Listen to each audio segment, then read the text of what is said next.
Thank you so much. I was very happy to hear that also speakers before me were talking about nature and biodiversity, and not only green cities.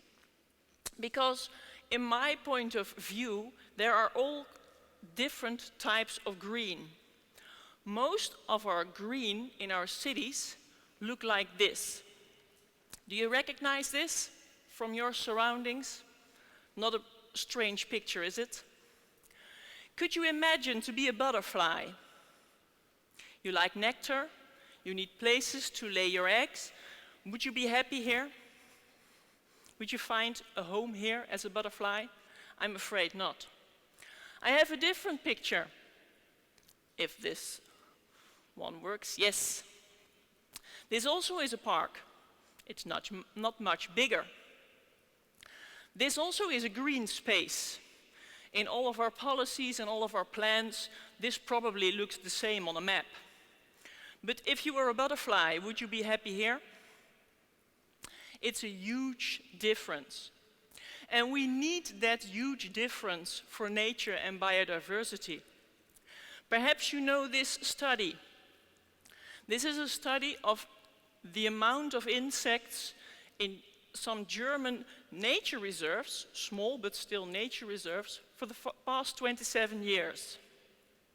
It was a study from a few years ago, and fortunately that study really shook things up, at least in the Netherlands, but I think all over Europe.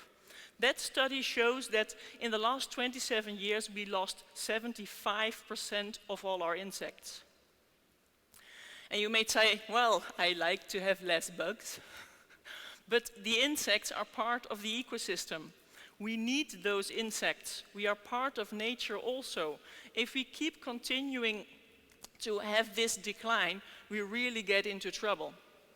And me as an ecologist, I look at this graph and I even think, well, 1989 is the beginning of this graph.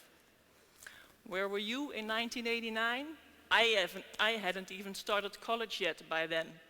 And when I started college, they told me that the big decline in nature was before that, between 1950 and 1990.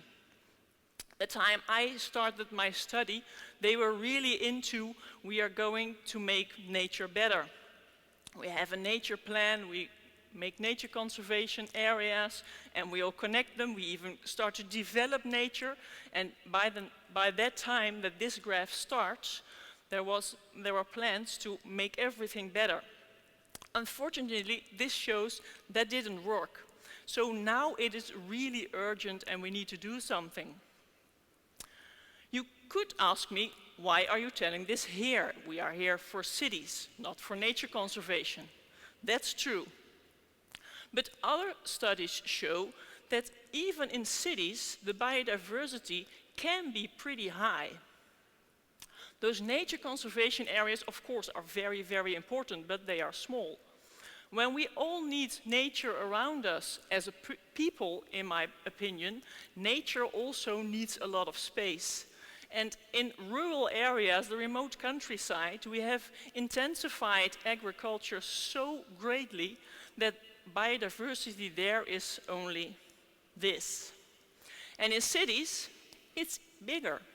So we really can make a difference in cities, not only for ourselves, as speakers before me have shown, but also for the biodiversity itself. If we can make roadsides look like this instead of lawns, wow, butterflies get very happy here.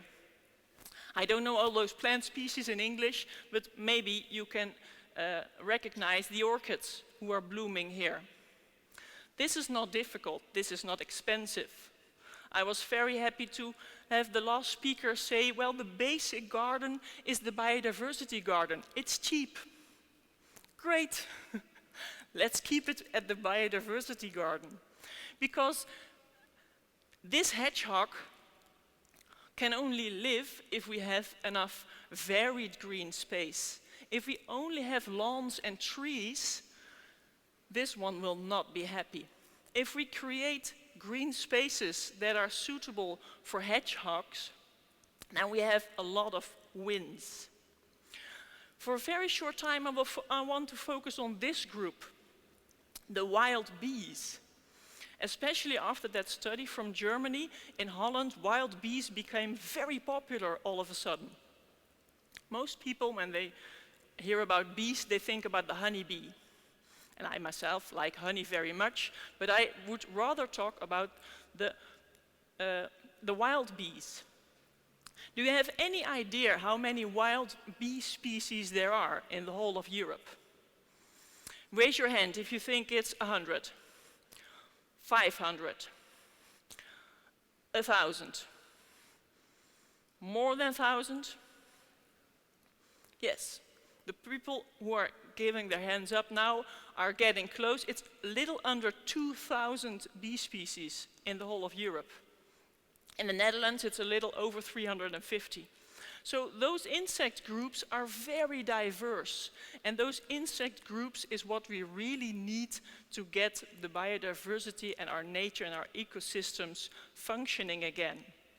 And especially those type of insects don't need big living spaces. They are not like big mammals from nature conservation areas. A small space with some flowers, with some place to nest in, is enough for these animals. So I really would like to inspire you to turn around the, in my opinion, dull green spaces that we have in a lot of cities and build-up areas, and turn them around into oases like behind me.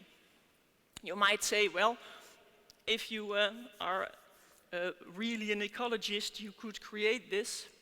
But this is in fact an area around a brewery with their offices and their brewery building. They also had all green lawns a few years ago, but they decided to turn it around. They didn't have a big budget, they didn't give it a high priority, but they still decided to turn it around. And when I was there, it really surprised me, and I was really glad to hear a high manager of that brewery company proudly telling about his orchids that he had created. For biodiversity, that's great, but for me it was even greater that a big company like that brewery company was so glad that they did this, because they really saw that their employers were happier, that they came out more, that the productivity increased. So all the benefits we heard earlier from earlier speakers were there, but also the biodiversity was greatly higher. And I want to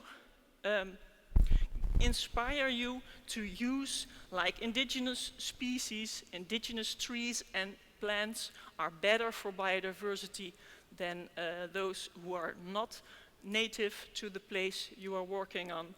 And also to use processes that are normal in nature. Processes from growth to dying. Here is a dead tree, and dead wood also brings life. Of course, it should be safe, but those processes of, let things grow naturally and die naturally also increase biodiversity immensely. And if we create variance in height, in water and dry areas, in trees and shrubs and all kind of things, the more variance the greenery is, the higher the biodiversity. And I hope that the next generation, this little girl then can grow up in an environment that still has a lot of birds singing and that still has a lot of insects flying, because we are capable of making the difference for the next generation. I thank you very much.